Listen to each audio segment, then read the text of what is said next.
시골집 멸실 신고해야 하는 이유. 시골집을 철거했거나 화재, 붕괴, 자연재해 등으로 건물이 사실상 없어졌다면 멸실 신고를 해야 합니다.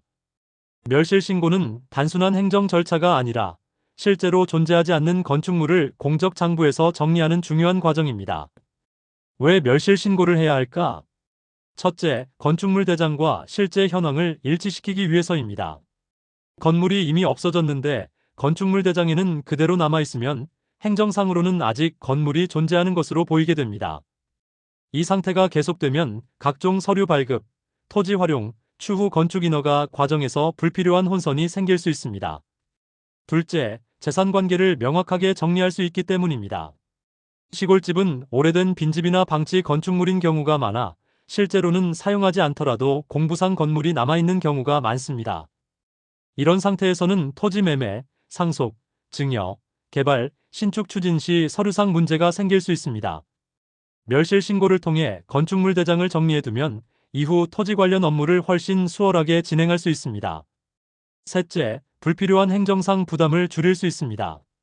존재하지 않는 건물이 공부상 남아있으면 각종 확인 과정에서 추가 설명이나 보완 서류를 요구받을 수 있습니다. 특히 새로 건축 허가를 받거나 토지를 정리할 때 남아있는 옛 건축물 기록이 발목을 잡는 경우가 있습니다. 멸실 신고는 이런 불필요한 행정 마찰을 줄이는 가장 기본적인 정리 절차입니다. 넷째, 법적 의무를 지키기 위해서입니다. 멸실 신고를 하지 않고 관련 절차를 누락하면 과태료가 부과될 수 있습니다. 그래서 시골집을 철거하거나 멸실된 사실이 확인되면 가능한 한 빠르게 신고를 진행하는 것이 안전합니다. 다섯째, 추후 신축이나 토지 활용을 깔끔하게 준비할 수 있습니다. 시골집을 철거한 뒤 창고를 새로 짓거나 주택을 다시 올리거나 나대지처럼 활용하려는 경우가 많습니다. 이때 기존 건축물이 서류상 그대로 남아있으면 후속 절차가 복잡해질 수 있습니다. 멸실 신고를 미리 해두면 토지를 새 출발하는 상태로 정리할 수 있어 다음 단계가 훨씬 매끄럽습니다. 멸실 신고는 언제 해야 할까?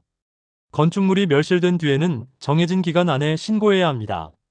철거 예정 건축물의 경우에는 철거 전부터 관련 신고를 챙겨야 하는 경우도 있으므로 공사를 시작하기 전 관할 지자체에 먼저 확인하는 것이 좋습니다. 어디에 신청할까?